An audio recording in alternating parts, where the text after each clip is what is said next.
मत कर्म करना, नहीं तो गुरु मतलब अच्छी बात नहीं होती है, वो गंदे शिष्य करते हैं वैसा कर्म, तो वो मत करना। बस इतना है कि गुरु का हाथ पकड़ के गुरु जहाँ जहाँ जाते हैं ना वहाँ पीछे पीछे चलते रहो बस, और कुछ नहीं। वो आपको उसी जगह पे ले जाके छोड़ेंगे जिस जगह पे उनको रहना है, ठीक है, उनको जाना है, उस जगह पे ही वो आपको लेके जाएंगे, क्योंकि उन्होंने हाथ पकड़ा है ना। समझ में आया कि नहीं?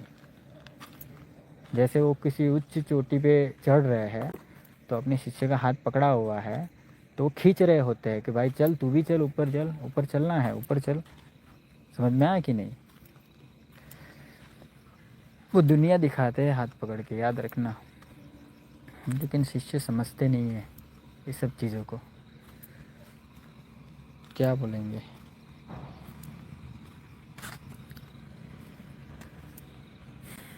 इसलिए अभी के समय में तो मेरा मानना यही है कि गुरु ही एकमात्र ऐसे व्यक्ति है जो अपने शिष्य को आगे बढ़ाते हैं। और अभी के समय में तो मैं देख रहा हूँ हर फील्ड में इतना करप्शन घुस चुका है, इतना कुछ उल्टा फुल्टा कर्म हो रहा है कि कोई कोई किसी का नहीं है, ठीक है, कोई भी किसी का नहीं है, ठीक है, कोई भी किसी का नहीं रहा है। इतना लफड़ाबाजी चल रहा है, इतना उल्टा फुल्टा कर्म हो रहा है, बात बात पे चंचलता आ रही है, बात बात पे छोटे छोटे कर्म पे लड़ाई झगड़ा होने लग रहा है, ठीक है, एकदम छोटे, मतलब एक छोटा सा भी कर्म हो गया ना तो भी लफड़ा हो जाता है। मैं देख रहा हूँ बहुत खतरनाक ये सिचुएशन है। ऐसी सिचुएशन से मतलब इंसान तो क्या, जानवरों को भी खतरा है, याद रखिए, सबको खतरा है। इसलिए इस सिचुएशन से बाहर निकल जाओ, मन को घोर करो, शांत वातावरण में चले जाओ और शांति से एकदम पीसफुल लाइफस्टाइल जियो, पूरे यूनिवर्स को जानो, ब्रह्मांड का ज्ञान लो, आध्यात्मिक में आगे बढ़ो, उल्टा फुल्टा कर्म करना छोड़ दो, सिंपल है। और ये शक्ति के साथ आप शांति से रहो बस, और कुछ नहीं। शक्तियाँ इतना प्रॉब्लम नहीं करती, याद रखिए। हाँ, शक्ति से अगर गुस्सा होगी ना तो नाखून मार सकती है, लड़ाई झगड़ा कर सकती है, लड़ाई झगड़ा मतलब आपको परेशान कर सकती है बस इतना, लेकिन मेंटली हरेसमेंट नहीं करती वो, शरीर से तकलीफ़ दे सकती है, ठीक है। बस अगर गुस्सा आया तो मार बार दिया, चाटा बाटा मार दिया, परेशान किया, ऐसा हो सकता है, ठीक है, या डराया, ऐसा हो सकता है। बस इतना है कि वो ऐसा हरेसमेंट नहीं होता जो इंसान हरेसमेंट देते हैं ना, वैसा शक्तियाँ हरेसमेंट नहीं करती। आजकल तो शक्तियों से कम इंसान से ज़्यादा डर लगता है सबको, ठीक है, याद रखिए। और मुझे भी तो लगता है इंसान से। क्यों लगता है? क्योंकि सही इंसान नहीं मिलते, इसलिए मुझे तो शक्तियों से ज़्यादा इंसान से डर लगता है कि यार किस पे भरोसा करना चाहिए और किस पे नहीं करना चाहिए। एक्चुअली में पता होता है मुझे, लेकिन मुझे उसको सुधारना होता है और सही सही बनाना के लिए मैं कुछ लोगों को मौका देता हूँ। लेकिन क्या बोलेंगे, विनाश काले विपरीत बुद्धि होता है ना, मतलब बुद्धि भ्रष्ट हो जाती है, जिसका विनाश मतलब आता है ना तो बुद्धि उसका उल्टा पुल्टा चलता है, इसके लिए और कोई नहीं।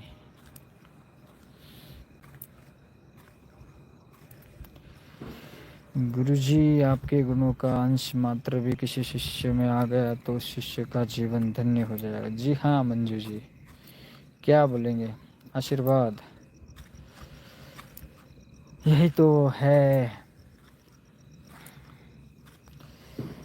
मैंने यकीन मानिए मंजू जी, यकीन मानिए, मैंने हर शिष्य के अंदर जितने भी लोगों को मैंने दीक्षा दी है ना, उन सभी लोगों के अंदर मेरा अंश आज भी है, ठीक है, मेरा अंश मैं देता ही हूँ, उनको पता नहीं है।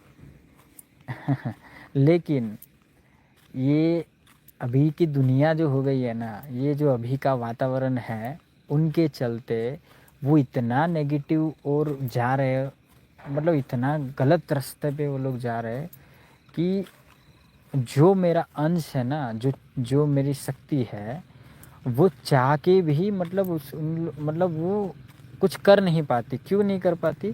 क्योंकि देखो, सबसे पहले तो गुरु ने मैंने पहले ही कहा है कि आपको गुरु के प्रति समर्पण भाव रखना पड़ेगा, सही वाला, ओरिजिनल वाला। और उस इंसान, जैसे कोई शिष्य दीक्षा लेके गया और उस इंसान सिर्फ अपनी तुच्छ इच्छाओं की पूरी करने हेतु ही वो दीक्षा लेके गया है, तो मेरा अंश तो है उसके अंदर, लेकिन उसका भाव ही सही नहीं है मेरे प्रति, दिल से जुड़ाव ही नहीं है, दिल से समर्पण भाव नहीं है, तो मेरा शक्ति कार्य नहीं करेगा। ठीक है, मेरा अंश काम नहीं करेगा। हाँ, अंश है, वो अंदर ही है, ठीक है, वो अंदर ही रहेगा। वो आज नहीं तो अगले जन्म में वापस खींच के लेके आएगा मेरे साथ, याद रखना। ठीक है, आप यकीन करो, इस जन्म में तो है ही, लेकिन अगले जन्म में भी वही अंश आपको मेरे पास खींच के लेके आएगा और वापस से मैं आपको दीक्षा दूंगा और वापस से जुड़ोगे, वापस से पूरा चीज़ सिस्टम में पूरा वो करूँगा। उस समय में भी अगर आपके अंदर चेंज नहीं आया, उस समय में भी अगर आपने प्रॉब्लम किया, तो भी वो अंश रहेगा। ठीक है, और वापस दूसरी बार जन्म लेके वापस से वो खींच के लेके आएगा मेरे साथ। ऐसा बात, वो कर्म मतलब चलता रहेगा, चलता रहेगा, चलता रहेगा। याद रखिए, जब तक मेरी मुक्ति नहीं हो जाती ना, तब तक वो चलता रहेगा। और मैं मुक्त हो गया, जैसे कि समझो मैंने प्लानिंग किया है 3 जन्मों में मुक्त होना है, तो 3 जन्मों तक आपको मेरे साथ जुड़े रहना पड़ेगा। और जैसे तीसरा जन्म में समझो मेरा मुक्ति का रास्ता प्रशस्त हो गया है और मेरा ओके हो गया है सब, अभी मुझे दोबारा जन्म नहीं लेना है मुझे, तो उस टाइम पे मैं एक प्रोसेस करूँगा, वो प्रोसेस मुझे ही पता होगा। वो प्रोसेस जैसे करूँगा ना, तो जितना भी अंश मेरा है गया है शिष्य के अंदर, वो सब मतलब वापस आएगा, सब मैं खींच लूँगा और पूरा खींच के उसके बाद में फिर लुप्त, बात ख़त्म। ठीक है, उसके बाद फिर ये जो भी ये जीवन मरण का जो सिस्टम है, उससे ऊपर उठ गए, मतलब उससे बाहर हो जाऊँगा, समझे कि नहीं। उसके बाद फिर आपको फिर दूसरे गुरु ढूंढने पड़ेंगे और ये कर्म चक्र चलता रहता है। देखिए, जो परमहंस तत्व में जब विलीन होता है कोई भी साधु या कोई भी अघोरी, तब वो मुक्ति का रास्ता वो इसी प्रकार से वो आगे बढ़ता है। हाँ, सबका अलग अलग हो सकता है, लेकिन मेरा पद्धति से मैंने अपना पद्धति बताया अभी, और भी बहुत डीप है, मैं बोलूँगा फ्यूचर में। ये तो सिर्फ आपको थोड़ा एक हिट दिया, आपको बताया कि इस पद्धति से ये चीज़ें होती है। इसको मतलब खींचने का, इसमें बहुत बहुत प्रोसेस होता है, बहुत डीपली है। ये सब शक्ति का नॉलेज है, ये आपको बोलूँगा फ्यूचर में कभी। बस इतना है कि समय समय पे होगा ये सब चीज़ें, इसलिए तो समय से पहले मैं बोलता हूँ ना कि समय से पहले आपको नई चीज़ें मिलेगा। कुछ भी समय से पहले अगर चीज़ें दे भी दी तो वो नुकसान करेगी, तकलीफ़ होगा। सही समय पे, सटीक समय पे जो चीज़ें प्राप्त होगी वो परमानेंट होगी, आपकी तुच्छ इच्छा पूरी करने हेतु नहीं होगी। याद रखना, वो जो मेरे अंश को चाहिए और जो तुम्हारे अच्छे के लिए चाहिए, तुम्हारे आने वाले भविष्य के लिए, आने वाले समय के लिए जो सही होगा ना, वही चीज़ वो मेरा अंश करेगा, वही समय पे करेगा। हर कोई नहीं करता ये सब चीज़ें, समझना पड़ेगा। लोग डायरेक्शन लेस है, आपका एक बहुत बड़ा उद्देश्य है, इसलिए आप बिज़ी हो। जी हाँ, लेकिन भैया देखिए हेमंत जी, आप लोग जितने भी लोग हैं वो डायरेक्शन लेस नहीं है। आप लोगों को डायरेक्शन देने वाला ना हो तो डायरेक्शन लेस है ना। मैं तो डायरेक्शन दे रहा हूँ, देखिए मैं अपना कर्म कर रहा हूँ। मैंने कितने वीडियो डाले हैं, कितने लाइव सेशन में लेता हूँ, देखिए 2200 वीडियो है, 2200 कितने सारे वीडियो है, 2-2 घंटे वीडियो में समझाता हूँ आपको। डायरेक्शन ही तो दे रहा हूँ कि ये नहीं करो, ये करो, वो करो, वो करो। जो गुरुकुल में जो फेस टू फेस गुरु अपने शिष्यों को सिखाते हैं, वही चीज़ मैं सोशल मीडिया के माध्यम से लाइव सेशन में आप लोगों को समझाता हूँ, इतना चीज़ें मैं सिखाता हूँ। हाँ, वो डायरेक्शन आप लोगों को लेना कि नहीं लेना वो आपके ऊपर है। जो लोग डायरेक्शन ले रहे हैं वो मेरे करीब शिष्य है, वो मेरे नज़दीक है, वो लोग समझ चुके हैं। ठीक है, और वो लोग आज भी मेरे साथ जुड़े हुए हैं और आज भी प्रॉपर तरीके से उनका सब कुछ सही से चल रहा है। ठीक है, सब कुछ हो के हो रहा है। लेकिन जो लोग नहीं समझते, जो अपनी ही विचारधारा अनुसार चलना चाहते हैं, जो उल्टा फुल्टा विचारधारा मतलब अपनाए हुए हैं, ठीक है, तो वो डायरेक्शन लेस, मतलब वो गलत रास्ते पे चल रहे हैं। तो गलत रास्ते पे तो मैंने तो कभी गलत तो सिखाया नहीं है। और जो गुरु डायरेक्ट मतलब गलत डिसीजन, गलत डायरेक्शन में अगर लेके जाता है जो गुरु, तो वो गुरु ही नहीं होता, याद रखिए। वो तो एक गलत व्यक्ति है, समझ में है कि नहीं। इसलिए मेरा मेरा तो लक्ष्य तो है ही। देखिए, एक सच्चा शिष्य का वो लक्ष्य होना चाहिए, जो गुरु का लक्ष्य हो ना, वो लक्ष्य अपना लक्ष्य मान के, अपना लक्ष्य समझ के उनके लिए कर्म एक शिष्य को करना चाहिए। जब कोई ऐसा शिष्य वो कर्म करने लगता है ना, तब वैसे शिष्य को जो भी उनका कर्म का, जो भी उनको मतलब लक्ष्य प्राप्त करना है, वो अपने आप मिलने लगता है। प्रकृति अपने आप मतलब उनको वो उसके कर्म का उनको फल देना शुरू कर देती है। कैसे शिष्य को? जो गुरु के लक्ष्य को अपना मानकर वो कर्म करने लगता है गुरु के लिए। समझे कि नहीं? तब उनको सब कुछ प्राप्त होने लगता है। लेकिन आजकल क्या होता है, आजकल तो देखिए, गुरु तो भैया वो तो अपना देख रहे हैं, अपने हिसाब से कर रहे हैं, हमें अपना करना है, ऐसा विचारधारा है। ऐसा नहीं है, ठीक है। मुझे बोलिए 51 जगह पे क्या मैं बैठूंगा? 51 आश्रमों का मैनेजमेंट क्या मैं देखूंगा? 51 जगह पे जो मैं विचारधारा जो वहाँ पे स्थापित करूँगा, जहाँ शक्ति स्थापित करूँगा, इतना गुप्त लुप्त शक्तियों का ज्ञान मैं दूंगा, और वो जो शिष्य मैं रेडी करूँगा वो भी आगे लोगों को सिखाएगा, तो क्या वो मैं अपने लिए कर रहा हूँ? क्या आप लोगों के लिए तो कर रहा हूँ। हाँ, अभी जो शुल्क बात आती है शुल्क की ना, तो भैया देखिए, फ्री में देखिए कुछ भी दोगे ना तो उसका वैल्यू नहीं होगा, याद रखिए। वो आपके डीएनए के अंदर है, कुछ चीज़ें हैं शरीर के अंदर, इसके लिए उस वो आपका रासायनिक प्रक्रिया हो रही है आपके शरीर के भीतर। अगर कोई भी चीज़ मतलब समझो फ्री में मिलेगी ना, तो आपका दिलो दिमाग कुछ उल्टा फुल्टा सिग्नल देगा। जहाँ पे आपकी मेहनत लगेगी, और वो पैसे का, मेहनत का पैसा अगर आप किसी को दोगे, तो उसका कर्म का फल आपको मिलता है, याद रखिए। फ्री का फल नहीं मिलता, याद रखना। और फ्री का फल का कर्म जब आपको मिलेगा, अगर फ्री दिया है उसका कर्म का फल आप मांगोगे तो नहीं मिलेगा, याद रखिए। और उसका आपका जो बुरा कर्म है वो कटेगा भी नहीं, समझे आप? और वो फल क्या किसको मिलेगा पता है? वो गुरु को मिलेगा, आपको नहीं मिलेगा। आप कुछ भी करो वो डायरेक्ट गुरु को फल मिलेगा, क्योंकि गुरु ने फ्री में दिया है। और मैं आप लोगों का फल नहीं लेना चाहता भाई, ठीक है। मैं अपना कर्म का फल मैं खुद कमाऊँगा।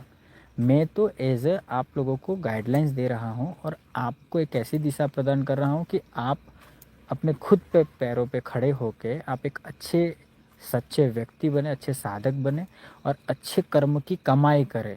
बस ये मैं चाहता हूँ कि अच्छे कर्मों की कमाई करो, ठीक है। मुझे उसमें से फल नहीं चाहिए, बस आप अच्छा कर्म करोगे ना, तो प्रकृति मुझे अपने आप मेरा फल दे देगी, माता अपने आप मुझे अपना फल दे देगी। समझे कि नहीं? मुझे आप लोगों से कुछ नहीं चाहिए। आप सिर्फ अच्छे बन जाओगे, आप सही लाइन पे आप आगे बढ़ोगे, मुझे अपने आप बहुत कुछ मिल जाएगा। समझे? लेकिन लोग नहीं समझते। साधक है ना, साधक,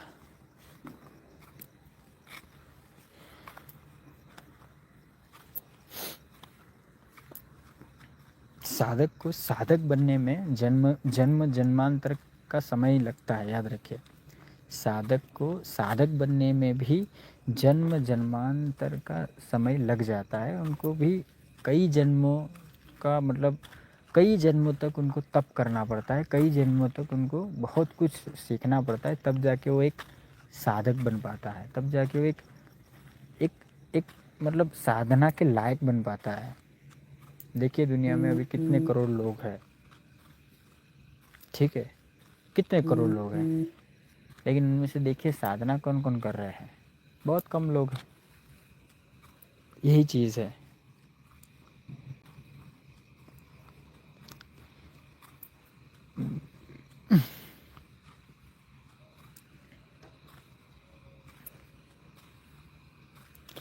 चलिए, आज के लिए इतना ही रखते हैं, ठीक है।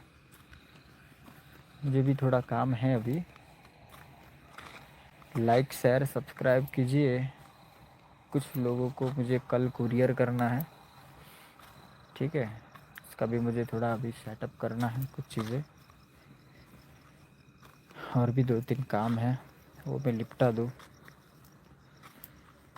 चलिए, जिन जिन लोगों को साधना करना हो मुझे मैसेज कर देना। बाकी लाइव सेशन अभी मैंने जिनको स्टोन के विषय में जानना हो, साधना सिद्धि के विषय में जानना हो, फिर मैंने कोर्स रखे थे तंत्र वगैरह के कोर्स लेना हो, ठीक है, तो मैं लाइव सेशन मैंने रखे हैं, वो जाके अटेंड कर लेना। वो 24 घंटे के लिए लाइव रखा है, तो शांति से वो पूरा लाइव सुनते रहो, आपको पूरा समझ में आ जाएगा। ठीक है, उसमें पूरा समझाया गया है, A to Z चीज़ें समझ में आ जाएगी आपको। ठीक है,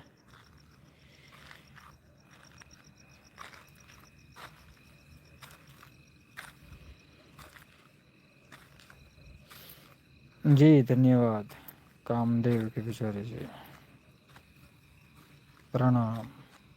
चलिए लाइक शेयर सब्सक्राइब कर दीजिएगा, वीडियो को शेयर कीजिए यूट्यूब में, फिर फेसबुक पे, इंस्टाग्राम पे वीडियो के लिंक शेयर कीजिए ज़्यादा से ज़्यादा। ग्रुप्स में आप लोग शेयर नहीं करते हैं।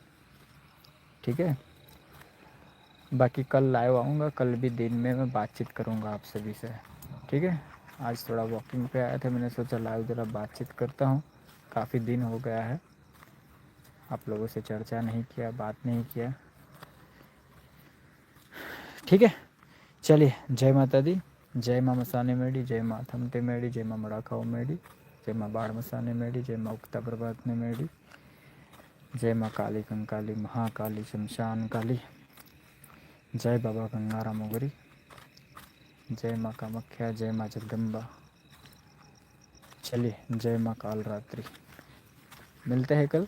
आज के लिए लाइक शेयर सब्सक्राइब कर दीजिएगा और कमेंट में जय माँ मसाने मेडी ज़रूर लिखिए। ठीक है, जय माँ कामाख्या जरूर लिखिए। चलिए, जय माता दी बधाना।